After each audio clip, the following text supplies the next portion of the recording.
Hi, I'm Craig with ApplianceVideo.com.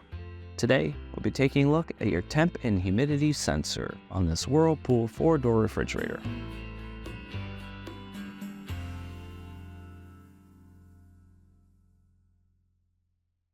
Stop. Before beginning any repair, always be sure to disconnect the power to the appliance.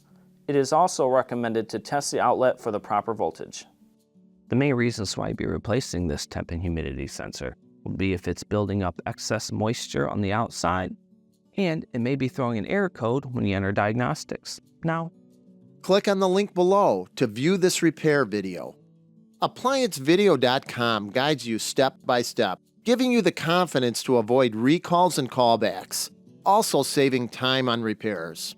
Whether you're up against an uncommon repair or the latest appliance on the market, our videos have been created with you in mind.